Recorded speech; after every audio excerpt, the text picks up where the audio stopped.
Assalamualaikum warahmatullahi wabarakatuh. Selamat datang di Kisah di Balik Tabir. Di sini, kita akan mengungkap berbagai kisah dan misteri yang tersembunyi di balik kehidupan yang mungkin belum banyak diketahui. Bersama-sama, kita akan menyelami cerita-cerita yang penuh makna dan mungkin juga penuh kejutan.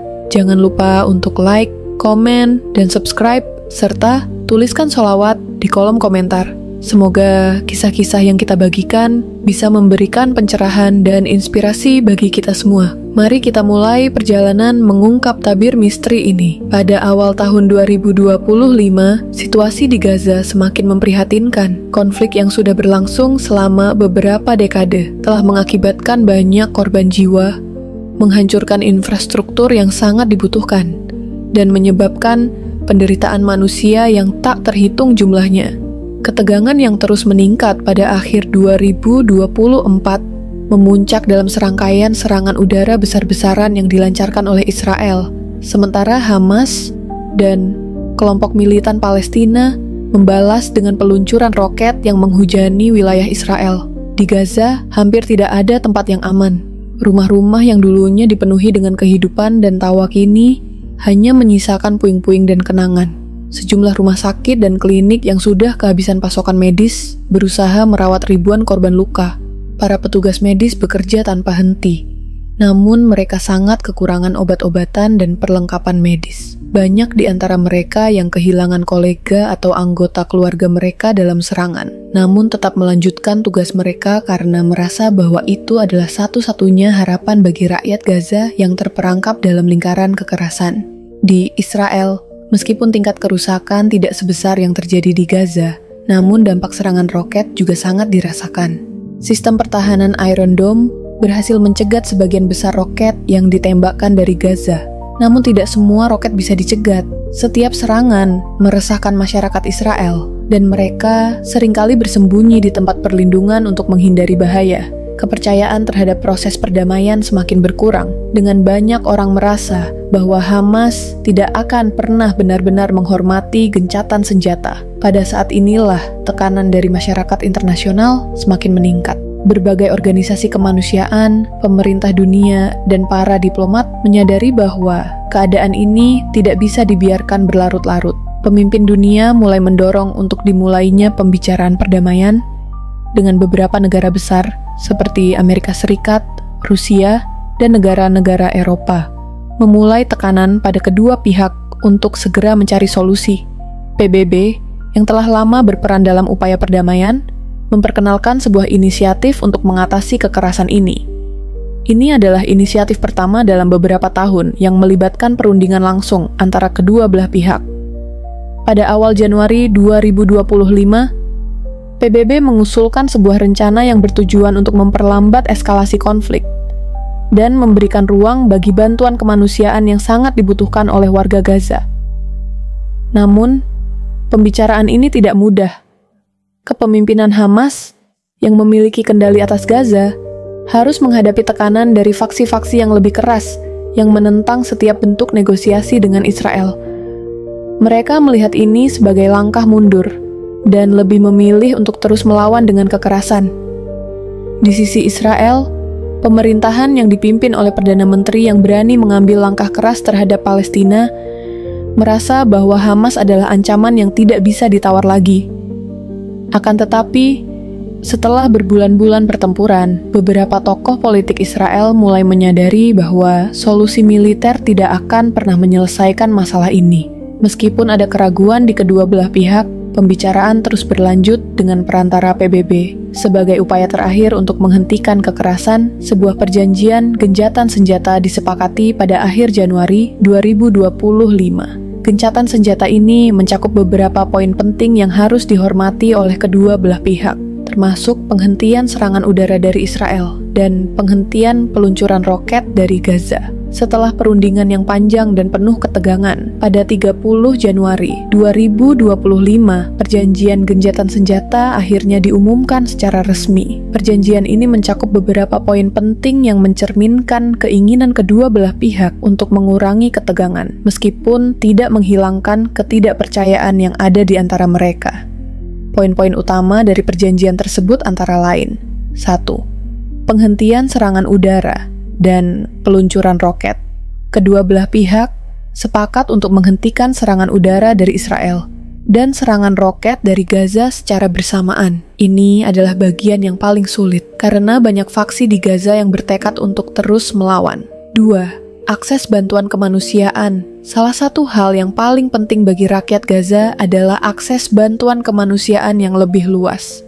Blokade yang diberlakukan oleh Israel selama ini telah menghalangi bantuan makanan, obat-obatan, dan bahan bangunan untuk masuk ke Gaza. Perjanjian ini membuka jalur-jalur bantuan untuk masuk melalui Rafah dan Erez, dua pos perbatasan utama antara Gaza dan Mesir, serta Gaza dan Israel. 3. Pemantauan internasional. PBB menurunkan tim pemantau yang terdiri dari pasukan keamanan internasional untuk memastikan bahwa kedua belah pihak mematuhi perjanjian tersebut. Tim ini terdiri dari tentara dari negara-negara netral yang memiliki pengalaman dalam memantau gencatan senjata di wilayah konflik lainnya.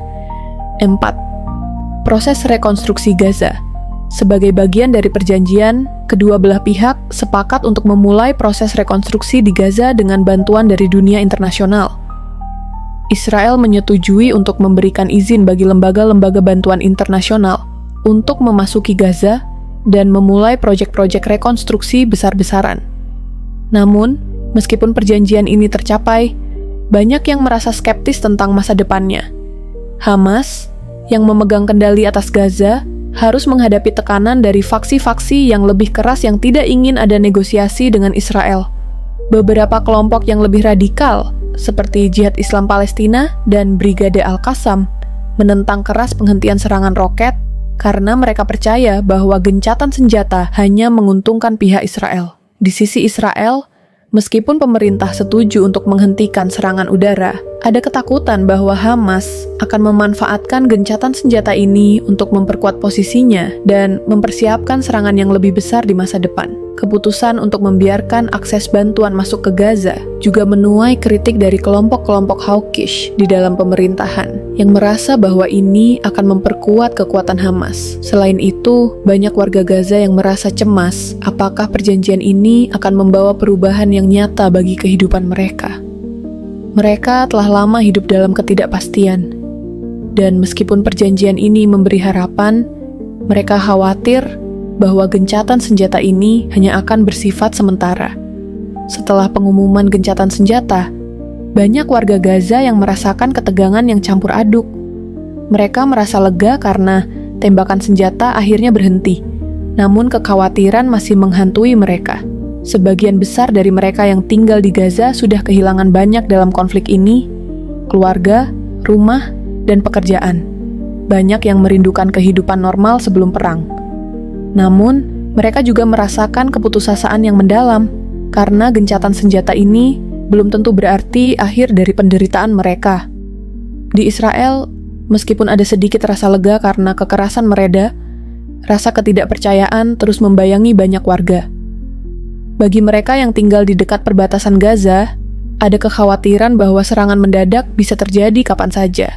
Di kota-kota seperti Sderot dan Ashkelon, di mana serangan roket dari Gaza telah merenggut nyawa banyak orang, mereka merasa cemas dan waspada. Namun, ada juga sekelompok warga yang mulai berharap bahwa ini adalah kesempatan untuk memulai kembali perdamaian. Meskipun itu hanya mungkin jika kedua belah pihak saling percaya.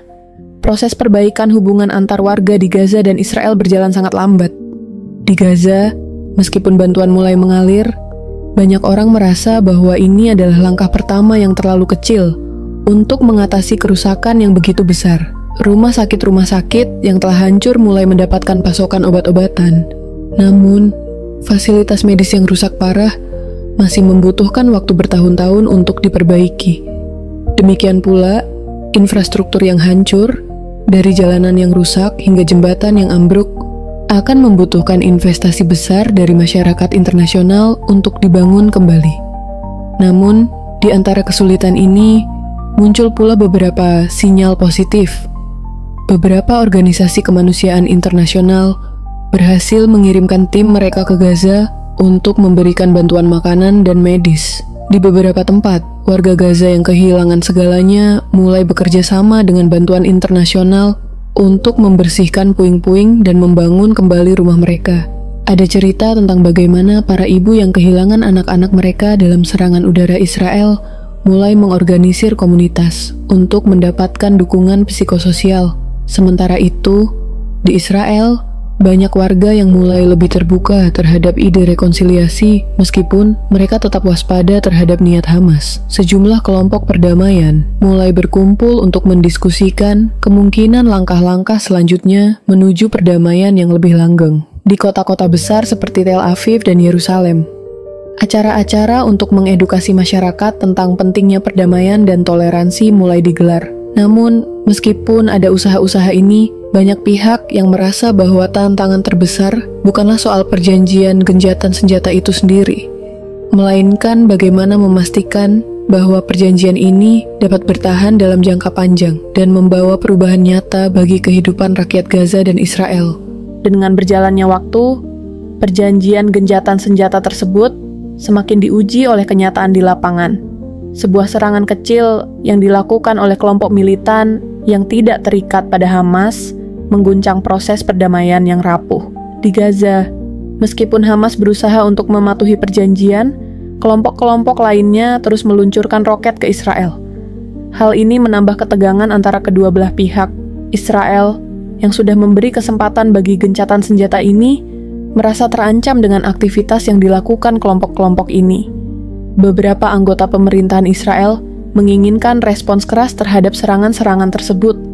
Namun, ada juga yang berpendapat bahwa memperburuk kekerasan hanya akan merusak peluang perdamaian yang sudah mulai terbuka. Di sisi internasional, tekanan terhadap kedua belah pihak untuk menahan diri semakin meningkat. Negara-negara besar, terutama Amerika Serikat, Uni Eropa, dan negara-negara Arab, terus menuntut agar Israel tidak merespons terlalu keras dan Hamas mematuhi gencatan senjata. PBB dan lembaga-lembaga internasional lainnya juga menuntut agar pasukan pemantau tetap bertugas dan memastikan kedua belah pihak mematuhi kesepakatan tersebut. Namun, meskipun ada tekanan internasional, kenyataan di lapangan tetap suram. Para pemimpin Hamas yang menghadapi tekanan dari dalam negeri mulai merasa bahwa mereka harus menunjukkan kekuatan untuk mempertahankan posisi mereka di Gaza.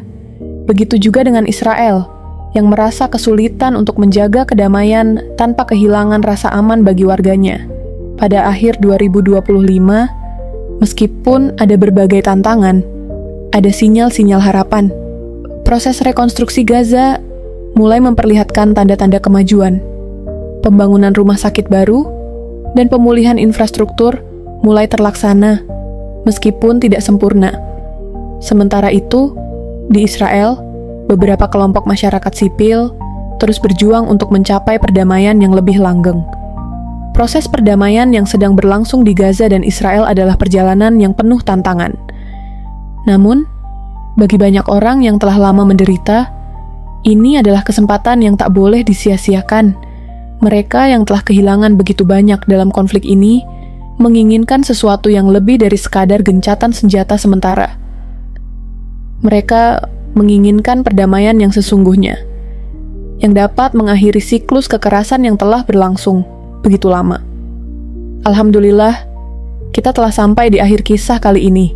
Semoga cerita yang baru saja kita ungkap memberikan wawasan baru dan sedikit pencerahan bagi kita semua.